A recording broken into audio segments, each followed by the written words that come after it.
पहाड़ मैदान विवाद पर खानपुर विधायक उमेश कुमार शर्मा ने भी रखा अपना पक्ष। आइए सुनते हैं उन्हीं की जबानी। विवाद कुछ नहीं था।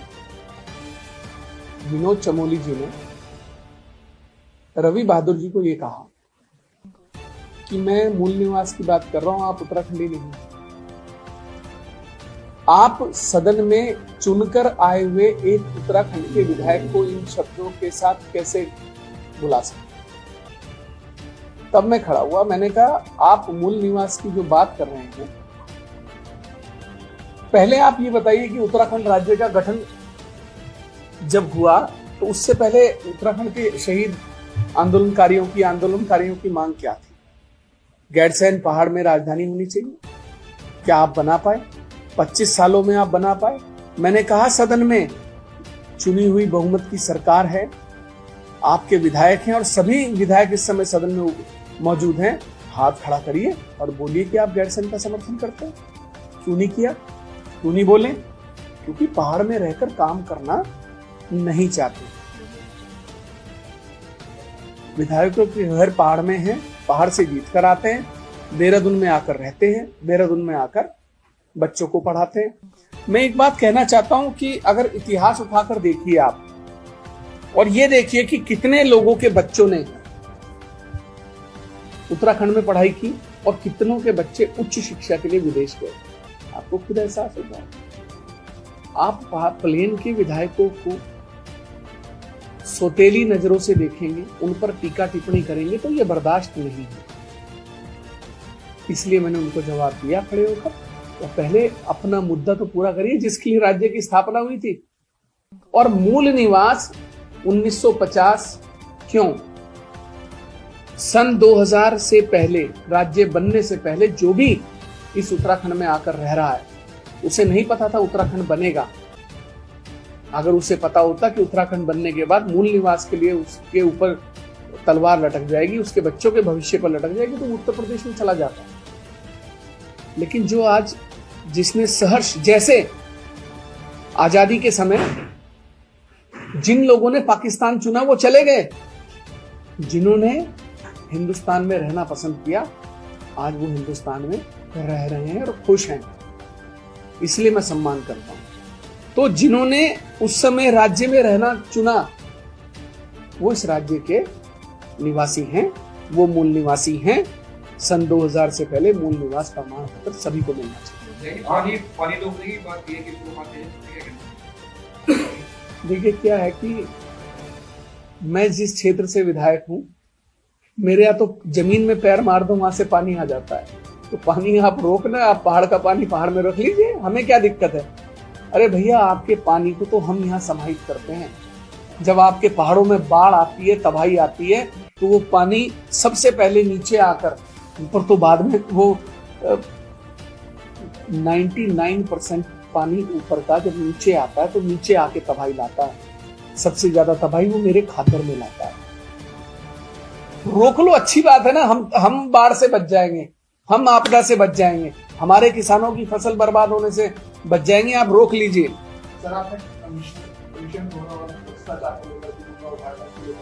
मैंने गलत क्या कहा है?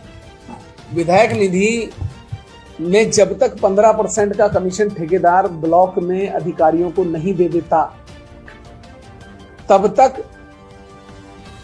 भुगतान नहीं होता।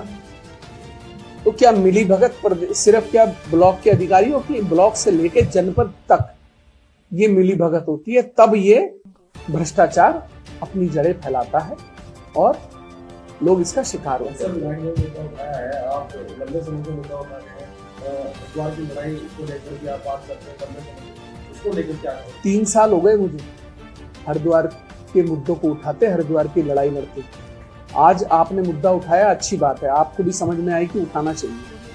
3 साल से मैं हरिद्वार बचाने की लड़ाई लड़ रहा हूं। लोकसभा के दौरान मेरा भाषण क्या था कि देहरादून तय करता है हरिद्वार का सांसद कौन होगा।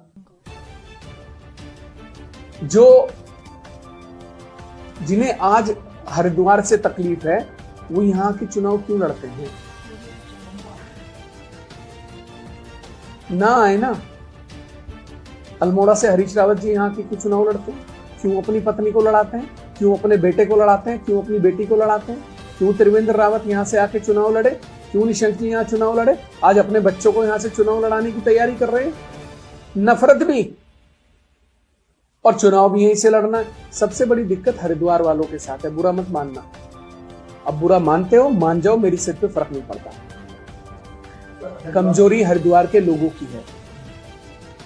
अपने अधिकार, मान सम्मान, स्वाभिमान के लिए आवाज बुलंद करने की है। एक सैनी दरोगा को अपमानित किया गया सार्वजनिक तरीके से, कोई बोलने को तैयार नहीं हुआ, कोई लिखने को तैयार नहीं हुआ। एक व्यक्ति के टेबल पे जूता रख के उसे सार्वजनिक उसका वीडियो बना के उसे अपमानित किया गया।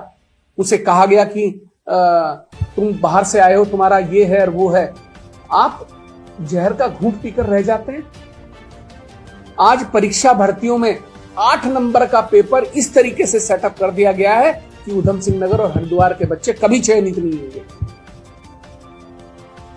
उमेश कुमार बोलता था तो बुरा लगता था, तब लोग ट्रोल करते थे उमेश कुमार को।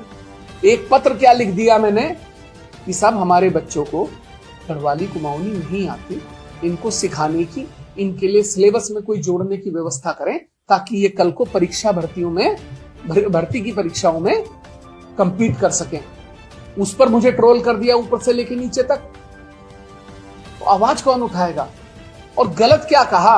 अगर कोई भाषा मेरे सिलेबस में नहीं है, जो मेरी आम रोज की भाषा नहीं है, उसका एग्जाम कैसे दे सकता हूं? आप मेरे सिलेबस में लाइए, बताइए 2000 सवाल हैं या इनमें से पूछा जाएगा, आप मुझसे कुछ भी पूछिए, तब मैं ना जवाब दूं, मैं दोषी हूं। विनोद चमोली जी ने कहा था कि उसका कंटेस्ट चौधरी ना बने। विनोद चमोली जी एक पार्टी की टिकट पर जीत कर आए हैं। एक पार्टी के उनका अपना वोट बैंक नहीं है, वो गलतफहमी में ना रहे। निर्दलीय लड़ने उनको पता लग जाएगा। मैं निर्दलीय लड़के गया हुआ विधायक हूं। एक निर्दलीय लड़ा हुआ विधायक 100 के बराबर होता है, ये उनको समझ में आना चाहिए। चौधरी कोई नहीं है, चौधरी वो भी नहीं है। ये देश हर हिंदुस्तानी का जो यहां पैदा हुआ है, किसी का ये राज्य नहीं है, किसी का ये देश नहीं है एक का। जो इस देश की सीमा में पैदा हुआ है वो हिंदुस्तानी है। सबसे पहले मैं हिंदुस्तानी हूं, उसके बाद मैं उत्तराखंडी हूं। और मैं उनसे ये कहना चाहता हूं कि भाषा को मर्यादित रखना चाहिए।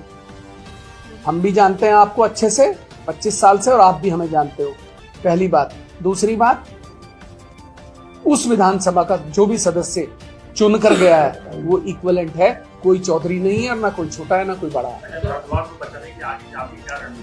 हम अब हरिद्वार बचाओ के लिए एक रैली निकालेंगे, एक जन समर्थन की मांग करेंगे। मैं हर विधानसभा से सभी लोगों से, जो भी जनप्रतिनिधि हैं, अपना आपसी द्वेष, अपना मन मुटाव भुलाकर एक मंच पर आए, हरिद्वार की बात करें। अभी मैं एक विधायक हैं, उनको सुन रहा था, वो कह रहे थे कि साहब सिर्फ मेरा समर्थन रवि बहादुर और वीरेंद्र जी ने किया, बाकी कोई बोला नहीं, बाकी तो आते जाते रहते हैं। तो मैं उनसे कहना चाहता हूं कि 2 दिन बोलने से बड़ी बात नहीं हो जाती। आज तक मैं लड़ा हूं विधानसभा में हरिद्वार की लड़ाई। अगर नहीं है तो हर सदन को उठाकर देख लीजिए, पता लग जाएगा किसने लड़ाई लड़ी है। और भाई रवि बहादुर बता दें कि विनोद चमोली ने जब उनको अपमानित करने का प्रयास किया तो कौन खड़ा हुआ था, किसने विनोद चमोली को जवाब दिया था। ये सार्वजनिक है, पूरी कार्रवाई देखी जा सकती है। तो इसलिए कोई टीका टिप्पणी ना करें। कोई छोटा कोई बड़ा नहीं है। अपनी राजनीति से हटके, अपने मुद्दों से हटकर, अपने निजी मकसदों से हटकर पूरे हरिद्वार की बात करें।